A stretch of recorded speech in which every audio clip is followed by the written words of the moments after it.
Paul-Newell Reaves is a writer, editor, and digital publisher from Washington, D.C., who holds a master's degree in English. During his time in digital advertising, he's been part of a team that's pushed music videos through YouTube to more than 61,000 views and promoted giant festivals. I am really lucky and grateful to have Paul-Newell on my channel today to talk about the importance of demonstrating an ability to grow a brand and how we can do this. He has an important message for artists, writers, creators of all description, and that is don't stop, keep going. Here's Paul-Newell. Hello. Thank you so much for being part of my channel today and for talking to us, because I know you've genuinely got a lot of useful information to share with our viewers, and so I'm just really delighted. Glad to be. Well, look, we'll get started. We'll go straight in. So you talk a lot about brand growing. Can you explain to us a little bit about what that is? Right. So I always like to start with some definitions, So we all know what a brand is. We all can give examples of brands. But I'm going to take a second to just define what the word brand means, right? So say you want to drink a soda pop, you ask for a Coca-Cola.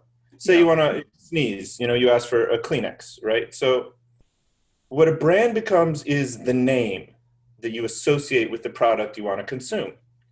So it's a pretty simple concept, but that's only one type of brand. Those are product brands. What we're going to talk about today is identity brands, and also called image brands and personal brands. So say you're going to buy the Lemonade album by Beyonce, you're not really buying this album called Lemonade. You're buying the Beyonce album Lemonade, right? So it's her name that's plastered all over it. It's her brand. It's her image. It's everything that's public about her is what you're really consuming. Mm. And so then the key again is it's public awareness of this brand. You can't. You want to be the first thing people think of when they want to consume that product. You want to be Coca-Cola. You want to be Kleenex. You don't want, well, I won't get into what you don't want. What you're looking for is to have that cultural awareness of your brand. Yep. And that's where marketing comes in. Music videos are all about growing a brand. Yeah. Yeah. Because you're not actually making money.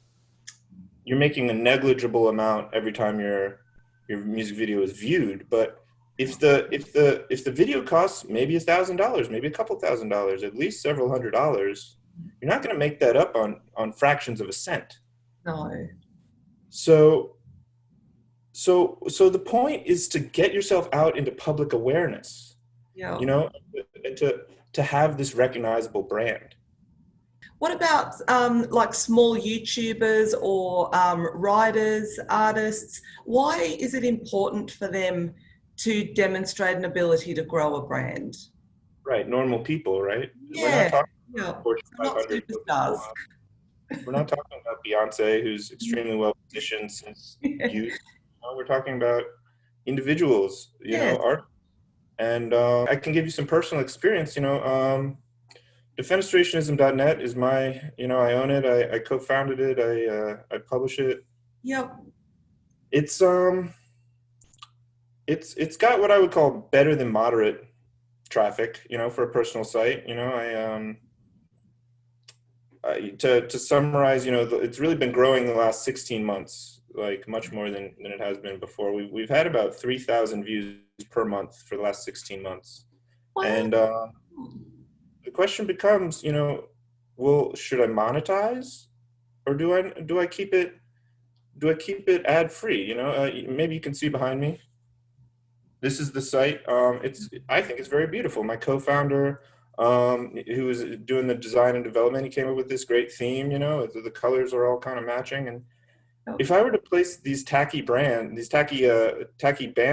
advertising banners, like here or here, it would really ruin the aesthetic. So what I've decided to do is not monetize. And so Okay. what this allows me to do is keep the aesthetic of the site.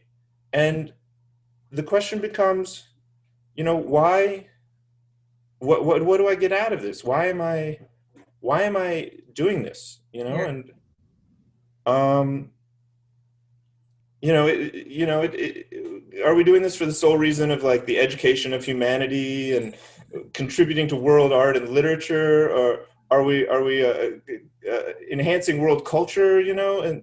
But yes, these are great, lofty ideals and wonderful things. But what we really are able to do with these personal sites is grow a brand. And so, Oh, what say I'm submitting my current project. My current project, personal project, is it's a comic book. It's a graphic novel, right? So yeah. if I'm submitting these numbers along with my work, that shows my ability to create a brand, to grow a brand. Publishers are going to be interested in that, And so my paid project right now is I'm ghostwriting a woman's autobiography, and she has this great story. She has all this wealth of experience. She's an interior designer. She claims to be the second highest paid interior designer on the East Coast of the States. Wow. And that's not enough to get us published, Yeah. because there's a term that they're looking for, which is pre-existing audience. Uh-huh. Don't like that term. That's a scary term for me. It's what it means. It means an established social media, a wide social media network, Yeah. and it's that what they want is people lining up for the pre-sales. They want instant bestsellers. It's difficult to demonstrate that you have that. But if I can show that my brand is growing, Yeah. even if my co-author doesn't have this vast social network, if I can say, oh, well, I have these numbers to back me up and we're moving upwards, that's something powerful that I can demonstrate. Oh, absolutely. Absolutely. So sometimes artists, I think, get a little bit discouraged when they're paid in exposure. Like I know many writers and journalists have, you publish something on someone's site and you don't actually get cash for it, but you're sort of paid in exposure. So are you saying that that exposure actually does end up being valuable for you because it's all part of the growing a brand? Well, I think it's poorly named. I think exposure is, like, I mean, so it's an old trend. I think, sticking with music, if you were a musician in the 90s and you got your song on the radio, that was paid in exposure, right? Okay. And you really would be literally the exposure you would be getting from being played on these terrestrial radio stations would increase your sales. Yeah. But nowadays, paid in exposure, it's not really, you're not necessarily making a profit through this exposure, and you're not necessarily gaining personally from this exposure. But what you can do with these small market publications that aren't necessarily paying you is you can, if you stockpile and if you build a CV, Yeah. that's brand growing. That's a type of brand growing. Okay. Yep. Yep. I understand. So you put them on your credits and Yeah. So it's not like one publication is gonna sweep you to success because you're exposed to so many people. You just yeah. have to get more and more and more of them, and that will hopefully build your brand. And Oh, absolutely. How what are some of the best ways to grow a brand? If you're just an unknown out there and you're just sort of starting out, saying anything, art, writing, YouTubing, um, music. yeah, so that's the difficult part. One thing I'll say is it takes money to make money. Okay. It helps to have a little bit of capital to swing, to push, to get started and to keep growing. But the other thing, the second capital that we have is time. So the Yeah. more time you invest in these personal projects, the longer you invest this amount of time in these personal projects, the greater this brand is going to become, and I think that's an essential thing to remember is, you don't want to give up no matter what. Yeah. Yeah. Just takes time and effort. What are your plans with defenestrationism? Like with your website, is it?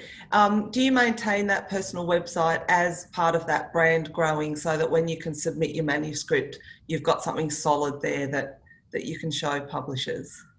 Yeah, so we're pretty active. I've got a co-editor. I've got a whole bunch of judges. Yep. Um, these we have twice annual fiction contests, and now we have a lengthy poem contest that's going to start this spring. That's cool. And yeah, I'm just I'm keeping at it. It's not something that I'm willing to give up, and I feel like it has getting back to monetizing a personal site. Yep. You know, if I Google Ads, which is what I have experience being the advertiser with, Yep. they're only interested if you have 300,000 views per month. Wow. So that's about my monthly high was in January of 2020. That was about 8,500. So I'd That's have to a lot. multiply that by 35 fold Yep. to be even considered by Google Ads. Okay. And I have no real goals of reaching that level. I don't even know if I'd want to reach that level. But there are other options as far as monetizing, which would be, well, why not just go viral? That seems simple enough, right? Look at That's the easy. pros who've done it. But I have a source here that says it's Rick Chambers at chamber.media. And he Okay. says, if your YouTube ad has millions of views and thousands of shares, you're lined up to make several tens of thousands of dollars.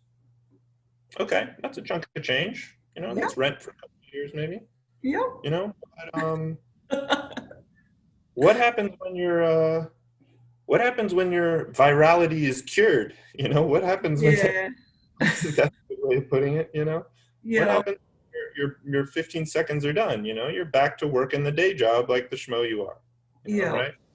But even if you get a couple of these videos, you're not buying the Bentley. You don't have white Persian tigers in front of your lawn like Mike Tyson. You know? So virality, it's not just not an option. If you get really lucky, several times, you're still not Beyonce. You're still Yeah. not living that life that you might expect you to be living. Yeah. But there are other options. Claims that the average monetized site is paid 15 cents per advertisement click. Okay. So once again, if I were to go that option, in September we had 23,000 unique visitors. So unique IPs. It's more or less eyeballs on the site. Unique IPs, different location that's logging in, Okay. basically translates the number of people that are viewing the site. So in theory, if all those people clicked on the ad, that'd be about $350 a month. In that month of September. That's good. That's not bad. Yeah. But the thing about the key phrase in that statistic is 15 cents per click. So Yeah. the thing, if I'm working with Google's AdSense, they pay per impression. So anyone who's going past that Yeah. ad, whoever sees that ad, my site, my platform would be getting paid, but think how many times you've actually clicked on one of those banner ads. Yeah. I'm sure I've done it, but I can't think of a single I instance can't either. that I've ever clicked on a banner ad. So that reduces the income to literally next to nothing. Yeah. But so I think those are pretty weak options as Yeah. far as what to do with my defenestrations and .NET website. Yeah. But once again,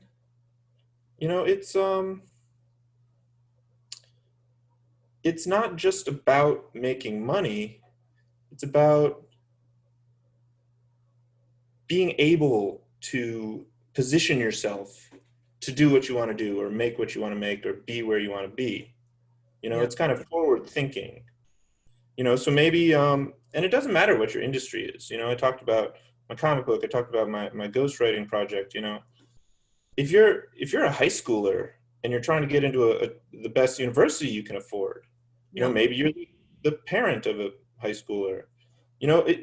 I kind of tell high schoolers, yeah, go ahead, get that C- your freshman year, because then you have room for growth. You have room for improvement. Okay. Yeah.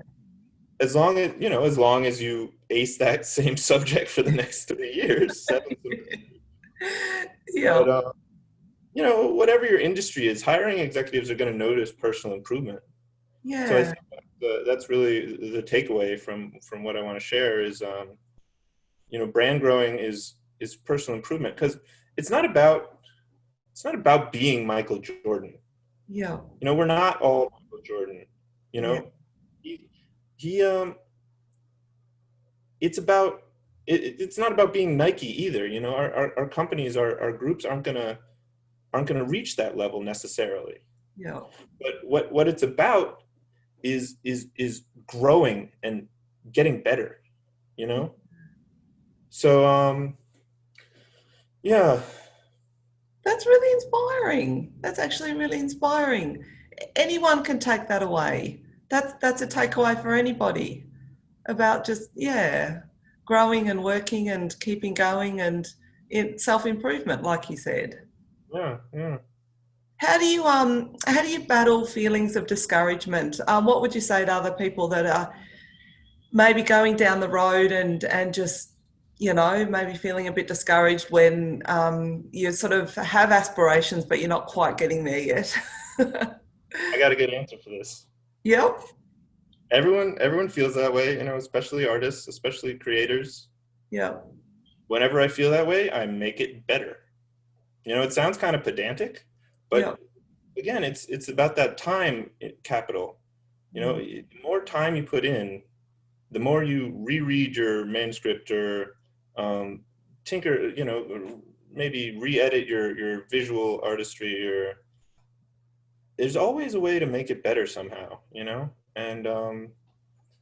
I find, I'm just like everyone else. I find I get discouraged, but if I can just stomach revisiting what I'm discouraged about, Okay.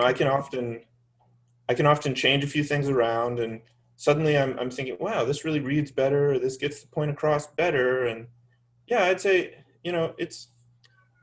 it seems like a silly thing to say, make it better, but it's really, it's the goal that you have to keep pounding away at, and the trick is to get back into it. So if I'm working on a manuscript and I'm kind of tossing it aside, the trick is to not crunch it up and throw it in the trash can, or just dive back into it and make it better. It happens. What would you say to artists or creators who have got a personal website like you have, defenestrationism?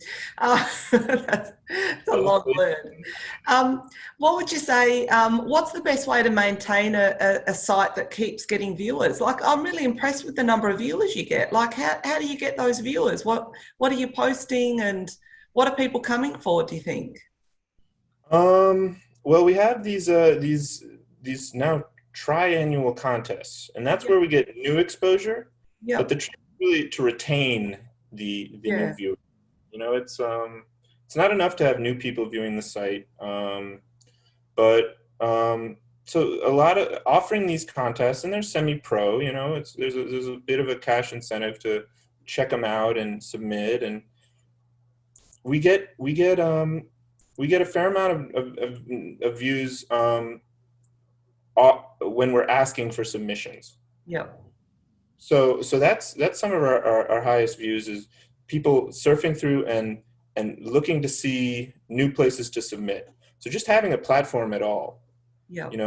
Offering a contest or offering a publication, that's and again, the longer you keep doing this, 8 years this winter for us, the more people are going to be interested, and the broader the announcements telling people that your submissions exist. Yeah. And then another thing we've done that's been really effective is we have fan voting, right, for these contests. So you can vote as many times as you want for usually 2 weeks. This winter it's going to be more than 2 weeks, but you don't have to. A lot of retention is about email addresses and getting email addresses and then sending out newsletters, but we don't actually do that. We let you you don't have to sign in, you don't have to give us any info. You just click, and I don't know, I guess the experience is so exhilarating, this fan voting, and it's a rush how I've designed these contests, but so those are the new viewers, and the trick is really retention, and just saying, this happens every year, right on Labor Day US, right on MLK Day US. Yep. And, if you come back every year, you're going to have this same experience. Oh, wow. That's retention. Retention is a whole other subject. That's fantastic. I like that, because that's viewer engagement then. Like someone can come to your site and actually do something active, like vote.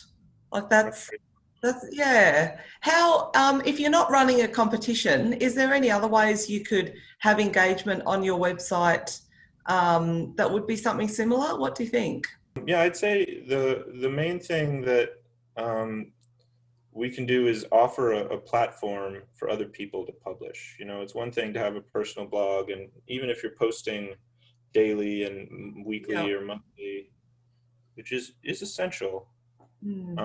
If you offer a platform for other people to publish, even if the turnout isn't so great the first couple years, if you keep at it and keep eventually other comps and calls is what these things are called, calls for competitions and calls for publishing, and I think we're on 7 or 8 now that I'm aware of, and maybe more. But that is another essential thing, is with the personal blog, regularity is really how we got started. We did in, I think it was 2012, we published daily for over a year. Oh, wow. And that was essential. That really, people were coming back at that point. What were you publishing on the blog? What sort of content? Was it like how to write, or It was all literature. It was all literature, poems, prose poems. We had some works of fiction. Yeah. But yeah, it's a lot of it these days are short stories. We've got something we call a flash suite contest, which is individual pieces of flash, at least 3 of them, and then together they all add up to a longer, either a narrative or they have intertwining themes, but it's at least 3 individual 1,000-word or less pieces, and we encourage the writers to take them wherever they want. So that's really quite a kind of a new take on this flash phenomenon that we got going on these days. Yeah. Oh, that's fantastic. I was going to ask you, do you have any hints for creators, because it's very interesting how you say about the hook and the grab and summing up your whole art in like 3 words or something. That's a skill that can help so many people across the board. Like even when you're trying to write a description about your work or your channel or anything that you've got. So can you give us any hints as to, or any tips as to how you go about summarizing a whole body of work very succinctly? Yeah, journalists, about the big black marker phenomenon. The editor will print out or take your beautiful story and mark it up with a big black marker, just scratching out words that don't need to be there. Yeah. So, one way is deleting anything that doesn't need to be deleted.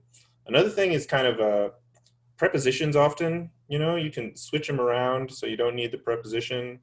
I can't think of an example right away, but also possessive case, that'll eliminate some words, but it's real like syntax type stuff, and you don't want to be obscure, but there are ways to just narrow it down to 3, 4, 5 words. But other than that, it helps to have good material to work with. If you've got this elaborate concept, that's not going to lend itself so easily to a couple of seconds of recap. But yeah. And what are audience attention spans like these days? Do you think people are getting shorter and shorter with their attention spans because of all this noise that we're getting? I'd say that's been the trend for the last several years, but honestly, I'd say with the current pandemic and quarantine, maybe people are spending a little more time doing the things that take a little more time. Like reading, rereading, yeah.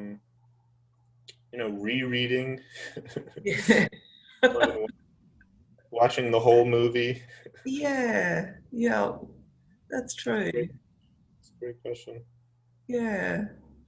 And have you thought of having a YouTube channel yourself? Do you think Nope. that would help artists, like if they're trying to grow a brand, to then try and post live videos of their work I think it absolutely does. I haven't reached into that too much, but I think any way you can is the best way to do it. Yeah. Whenever my sign off on my email address is it's a quote from Thomas Sayers Ellis. He's a African American poet. He's very involved in promoting the poetry and the publication of the poetry of African Americans, especially in the United States. Good on And you. I bought his book, and Skin Ink, and he signed it, and he said, "Whatever you do, don't stop." Yeah. My advice would be my advice. Yeah, that's true. Thanks for having me here. Oh, look, thank you. Honestly, thank you for talking about these topics with us today. And I really do think that they're going to be useful for people, and just the encouragement to don't stop and keep going. Yeah. I think that's a very good message.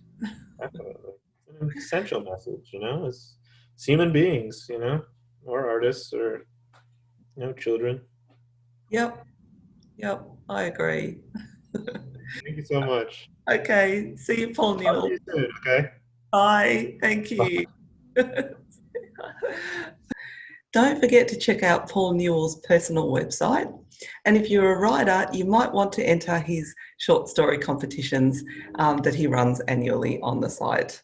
So thanks for watching, guys, and don't forget to like and subscribe and hit the bell notification so you don't miss out on any of the new videos that are coming. See ya. Bye.